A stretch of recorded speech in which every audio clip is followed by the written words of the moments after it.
ED की गिरफ्त में इस वक्त संजय राउत मौजूद हैं और तीन अहम मुद्दों पर संजय राउत की कस्टडी मांगी जाएगी ईडी की ओर से। ये सूत्रों के हवाले से खबर आ रही है कि ईडी 3 मुद्दों पर राउत की कस्टडी मांगेगी।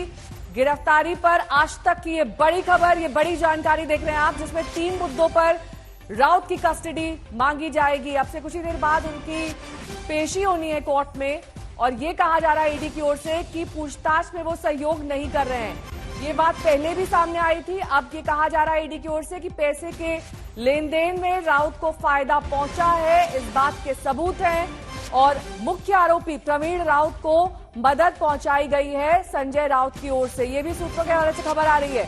संजय राउत की गिरफ्तारी पर ये 3 अहम मुद्दों पर कस्टडी की मांग की जाएगी। प्रवीण राउत को सहयोग और ईडी की पूछताछ में सहयोग नहीं, और साथ ही संजय राउत को अब से कुछ ही देर बाद जब कोर्ट में पेश किया जाएगा, इन्हीं 3 अहम मुद्दों पर आगे कस्टडी की मांग की जाएगी। और अब इस गिरफ्तारी पर आदित्य ठाकरे बोले हैं, मुखर तौर पर सामने आया। उन्होंने कहा कि कोई ठाकरे परिवार को खत्म नहीं कर सकता, ये दरअसल साजिशन किया जा रहा है, राजनीतिक द्वेष के अंतर्गत किया जा रहा है, महाराष्ट्र को खत्म करने की ये साजिश हो रही है। आदित्य ठाकरे के बयान सामने आए हैं। उन्होंने कहा है कि आवाज उठाने वाले लोगों को टारगेट किया जा रहा है, ईडी का बेजा इस्तेमाल किया जा रहा है, ईडी को गलत तरीके से इस्तेमाल किया जा रहा है, कोई ठाकरे परिवार को खत्म नहीं कर सकता है, ये आदित्य ठाकरे कह रहे हैं। अब से कुछ ही देर पहले जेजे अस्पताल संजय राउत को ले जाया गया, जहां पर उनका मेडिकल चेकअप, मेडिकल जांच की जाएगी। उसके बाद उन्हें कोर्ट में पेश किया जाएगा। तो सिलसिलेवार तरीके से लगातार ईडी की कार्रवाई जारी है। पहले पूछताछ की गई, 17 घंटे ये पूछताछ चली। उसके बाद लगभग रात तकरीबन 12 बजे उनकी गिरफ्तारी हुई और उसके बाद अब सूत्रों के हवाले से खबर आ रही है कि संजय राउत पूछताछ में सहयोग नहीं कर रहे हैं। पैसे के लेन देन में उन्होंने फायदा पहुंचाया है मुख्य आरोपी को। मुनीश पांडे मेरे सहयोगी इस वक्त तमाम जानकारी के साथ जुड़े हैं। मुनीश, ईडी के सोर्सेस क्या बता रहे हैं आपको? 3 कौन से वो मुद्दे जिनको सामने रखा जाएगा? जी बिल्कुल नेहा, देखिए संजय राउत को थोड़ी देर बाद कोर्ट में पेश किया जाएगा और 3 जो प्रमुख ग्राउंड है जिनके आधार पर जो ईडी आज संजय राउत की कस्टडी की मांग करेगी, उसमें सबसे पहला ये है कि संजय राउत पूछताछ के दौरान सहयोग नहीं कर रहे हैं।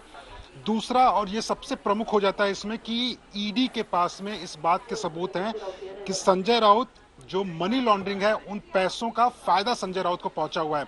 ये बहुत ज्यादा महत्वपूर्ण हो जाता है क्योंकि ईडी का पूरा जो केस है वो पैसों को लेकर है, मनी लॉन्ड्रिंग को लेकर है। इसके अलावा तीसरा जो उन्होंने ग्राउंड दिया हुआ है वो ये है कि संजय राउत ने जो इस मामले के प्रमुख आरोपी हैं प्रवीण राउत, जो कि संजय राउत के करीबी बताए जाते हैं, उनको सीधे तौर पे फायदा पहुंचाया हुआ है। इसको लेकर ईडी के पास में कई ऐसे बयान दर्ज हैं जिसमें ना सिर्फ प्रवीण राउत का नाम है बल्कि संजय राउत का नाम है। और उन बयानों में एक मीटिंग की भी चर्चा की है जहां पर संजय राउत और प्रवीण राउत के बीच में कई अन्य लोगों के साथ में मीटिंग हुई थी और उसके बाद में पूरा पत्रा वाला चावल जो था उसको खाली कराकर रीडेवलपमेंट के नाम पर जो धोखाधड़ी की बात थी वो सब हुई थी वहां पर। तो इसको लेकर ईडी का ये कहना है कि उनके पास 3 ऐसे सबूत हैं जिसके आधार पर वो आज संजय राउत की आगे की कस्टडी की मांग करेंगे।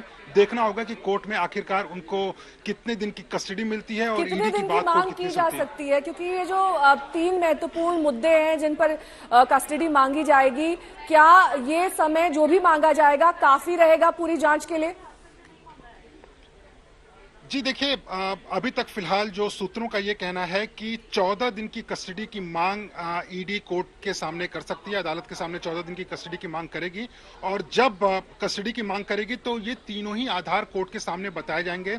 इसको लेकर ईडी जो सबूत इकट्ठा किए गए हैं वो भी कोर्ट के सामने पेश करके अपना पक्ष मजबूत रखने की कोशिश करेगी। वहीं संजय राउत जो हैं, उनके वकीलों ने अलग से रणनीति बनाई हुई है। उनके भाई सुनील राउत आज सुबह कुछ वकीलों से मुलाकात की है उन्होंने, और वो रणनीति बना रहे हैं कि किस तरह से ईडी के जो दावे हैं उसको झुटलाया जाए, ये कहा जाए कि ये सारे के सारे आरोप निराधार हैं। लेकिन ईडी का ये कहना है कि जिस हिसाब से उन्होंने सबूत इकट्ठा किए हुए हैं, जिस हिसाब से उनकी गिरफ्तारी हुई है, उसके आधार पर उनको कस्टडी मिलना मुमकिन है।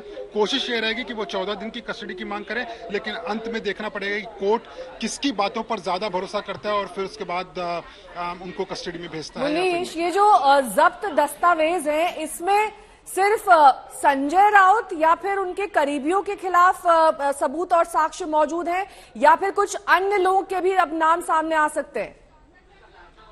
जी देखिए, अन्य लोगों के जो नाम हैं वो विटनेस के तौर पे हैं, चश्मदीद के तौर पे हैं, जिनके नाम खुले कोर्ट में ईडी नहीं लेगी। लेकिन उसके अलावा जो दस्तावेजों की आप बात कर रही हैं, मेरी कुछ अधिकारियों से ईडी से कल बात हुई थी और उन्होंने ये बताया हुआ था कि जब संजय राउत को पहली बार पूछताछ के लिए बुलाया गया था तो उनकी पूछताछ के आधार पर आगे की उन्होंने इन्वेस्टिगेशन को शुरू किया। इसी बीच में कुछ अन्य चश्मदीदों का बयान दर्ज किया और उसके बाद उनके खिलाफ जो पहले आरोप था कि सिर्फ 55 लाख रुपए उनके पास प्रवीण राउत से आए थे, जिसके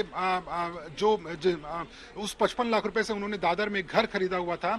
लेकिन उस 55 लाख रुपए के अलावा भी ईडी को ऐसे सबूत मिले हुए हैं कि प्रवीण राउत और प्रवीण राउत से जुड़े हुए लोगों से संजय राउत तक और भी पैसे पहुंचे हुए हैं। ये सबूत भी ईडी के पास मौजूद है, ऐसा वो दावा कर रहे हैं। तो इन सभी सबूतों को आधार बनाकर वो अपना पक्ष और केस दोनों ही मजबूत करना चाहते हैं और चूंकि अब गिरफ्तारी हो चुकी है तो ईडी कोर्ट के सामने इन्हीं दस्तावेजों के साथ पहुंचेगी और कहेगी कि हमारे पास ऐसे साक्ष्य, ऐसे सबूत मौजूद हैं जिसके आधार पर हमें कस्टोडियल इंट्रोगेशन यानी कि हमें संजय राउत से हिरासत में लेकर पूछताछ करनी है, कुछ लोगों से आमना सामना कराना है और इसी के आधार पर उनकी कस्टडी की जरूरत है और उसी बिना पर वो 14 दिन की कस्टडी की मांग कर सकते हैं। नेहा, 14 दिन की कस्टडी की मांग ईडी की ओर से की जा सकती है, जिसमें 3 मुद्दे अहम यहाँ पर मुनीश बता रहे थे। लेकिन इस बीच लगातार ये कहा जा रहा है ईडी की ओर से कि जांच में सहयोग नहीं कर रहे हैं संजय राउत। उनके जो करीबी हैं प्रवीण राउत, वो पहले ही गिरफ्तार हो चुके हैं।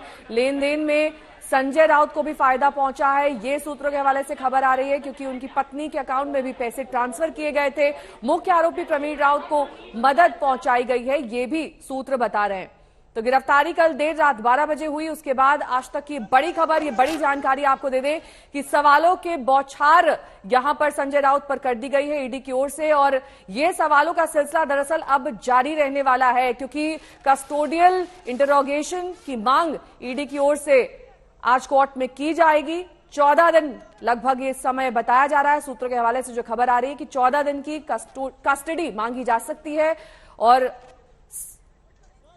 जेजे अस्पताल से इस वक्त मुस्तफा हमारे साथ जुड़ गए हैं तमाम जानकारी के साथ। मुस्तफा, कितनी देर का ये मेडिकल चेकअप अभी बाकी है, कब तक निकलेंगे संजय राउत?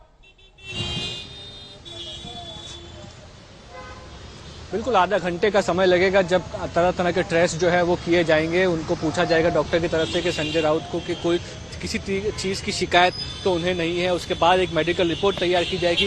वो मेडिकल रिपोर्ट लेकर के पुलिस जो है इसी रास्ते से आप कह सकते हैं निकलेगी और यहाँ से सीधा फोर्ट की तरफ जाएगी, जहाँ पर पीएमएलए कोर्ट है, वहाँ पर उनको प्रोड्यूस किया जाएगा।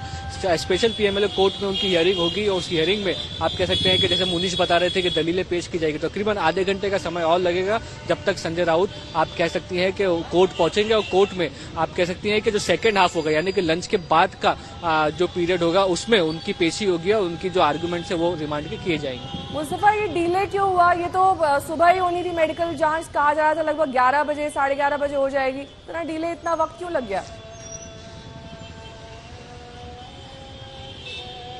बिल्कुल ईडी के द्वारा, अधिकारियों के द्वारा ये कहा जा रहा है कि कल देर रात तक संजय राउत के साथ पूछताछ चली है। उसके बाद कई अहम खुलासे हैं जो सामने आए हैं। उन अहम खुलासों को रिमांड कॉपी के जरिए पेश करने की जो प्रक्रिया है वो सुबह से ही शुरू थी, इसीलिए संजय राउत को मेडिकल टेस्ट के लिए लाने में देरी हो गई और कहीं ना कहीं इस पूरी जो इन्वेस्टिगेशन है उसको सीनियर ईडी के जो दिल्ली के ऑफिसर्स हैं वो ओवरसी कर रहे हैं। वो कुछ देर के लिए आए थे। उसके बाद एएसजी को लीगल ब्रीफिंग की गई कि किस तरह से इस केस को पेश करना है कोर्ट के सामने। इन सारी प्रक्रियाओं में ईडी का कहना है कि थोड़ा देर लग गई और अक्सर ये देखा जाता है कि जो रिमांड होती है, जो कस्टडी के लिए रिमांड की पेशी होती है वो लंच के बाद ही होती है। तो तुरंत 2:45 को जब मेरा ख्याल है लंच टाइम खत्म होता है, उसी 2:45 के बीच में ही आप कह सकते हैं कि संजय राउत को कोर्ट में प्रोड्यूस कर दिया जाएगा। 2:45 बजे के आसपास वो वक्त बताया जा रहा है जब कोर्ट में उनकी पेशी होगी, यही आप कह रहे हैं